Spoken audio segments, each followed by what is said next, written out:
Hey, good morning guys, Tush coming at you. Sunday, November the 2nd, and we're just out in the garage getting everything opened up, the lights on.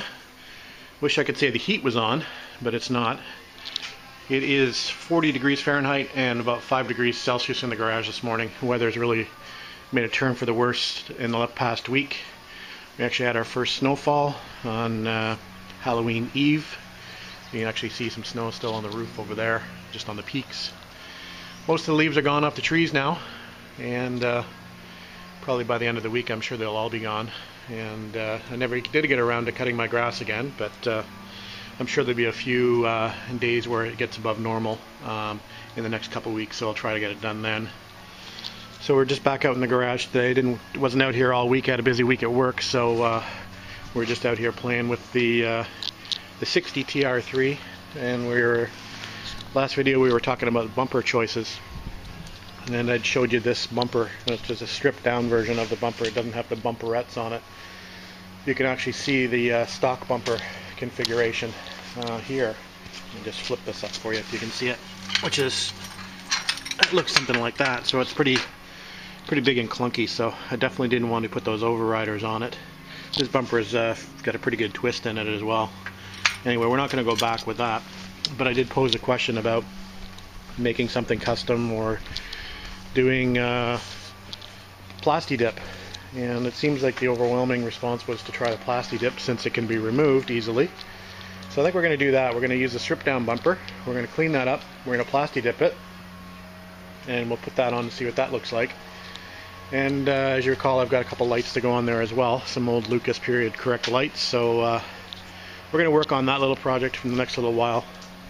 Don't know how much I'll be able to get done today. I'm a little bit under the weather. I don't know if you can tell with my voice. It's a little bit gravelly, but we'll get out here and play around anyway and try to make the best of the weather. I did play around with the 59 a little bit. We scraped out some suspect areas.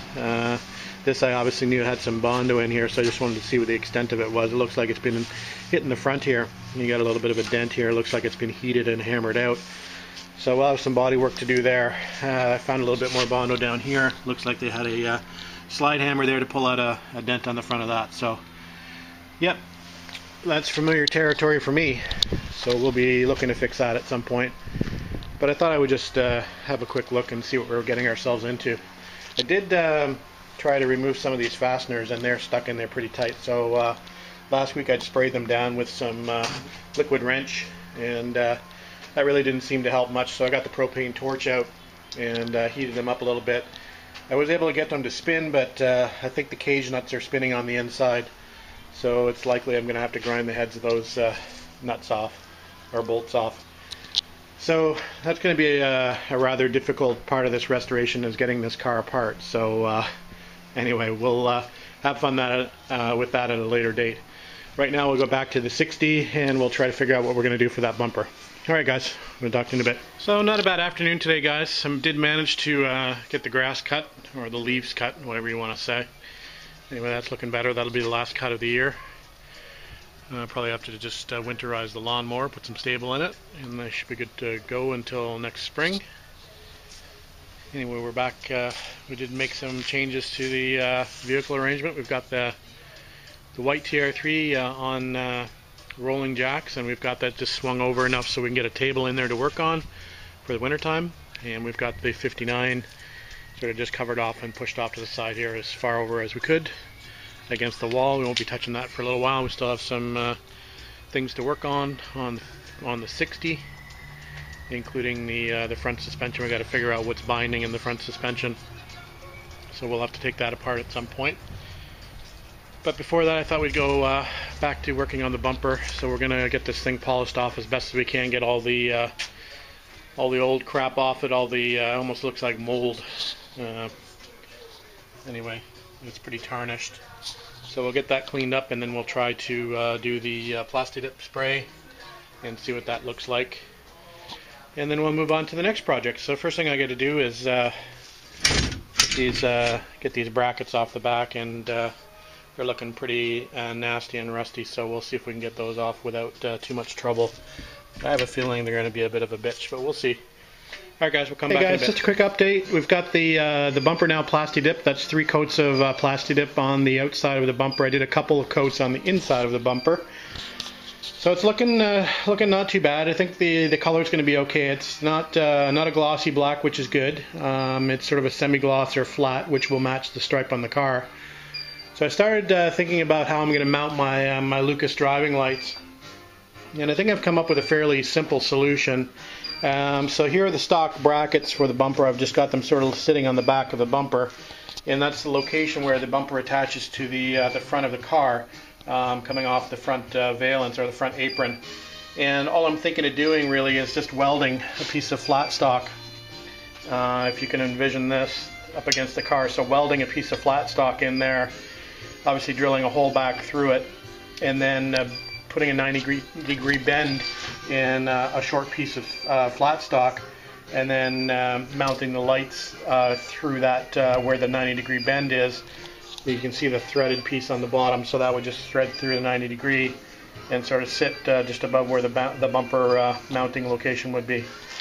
So if you can sort of envision that, obviously it'd be tighter to the car. That would probably end up being about there as far as distance away from the bumper is concerned. So I can push that in actually. Hang on for a sec. Sorry for the shaky camera. So you can sort of see where that would sit now, approximately. And if we could just imagine a bend, a 90-degree bend coming out off that flat stock, and the light sitting there. And obviously I would keep it as short of a stock as I could, just above the bracket or above the bumper to clear that threaded nut on the bottom. So that's what the thought is anyway. So we're maybe going to try to do a little bend on this metal and see what that turns out to be. And then of course it'll all be either painted, or even I'm thinking of chroming those brackets, or re-chroming them and chroming this piece once I get it welded back together. So that's the thought process anyway. We'll come back once we have something to show. So I've just been playing around trying to fabricate something that's going to work to hold the driving lights, and this is what I've come up with so far.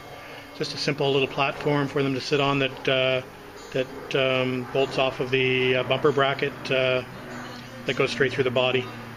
And then obviously these 2 holes bolt to the bumper itself. So I've tried to offset a little bit to the left, because if I keep it straight up and down, it's going to be too close to the signal light on the right hand side. It actually might even block the signal light that's in the grill on the right hand side. So I've tried to move it across a little bit, and we wanted to try to keep this just slightly above where the bumper would actually sit. So I think that's pretty much got it. Just after some measurements, we're going to do some trial. I welded it up anyway. You can see I've got the weld on the back and on the front. So yeah, it looks okay. So we'd just need to drill a hole in there to mount the light through. So I think that's going to work. We're going to mock something up for the other side. Just got the bracket sitting here. So we'll fabricate something for the other side, and we'll see if it'll mount to the car with the lights before we go ahead and bother painting it or anything. Alright guys.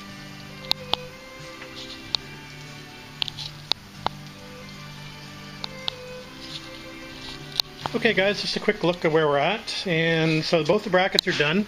The holes need to be a little larger in the top to accommodate the bottom screws of the lights.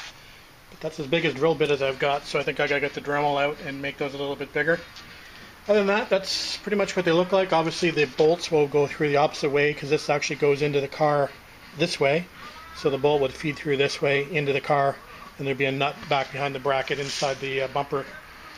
So that's it for now, guys. Like I said, we'll make those holes a little larger. We'll maybe try to mount it up to the bumper, and we'll see what she looks like. Okay guys, just a quick update. Just come up to 6:30, pretty dark out, and I don't have the greatest light out here, but hopefully you'll be able to sort of see that. And yeah, it's not the greatest light.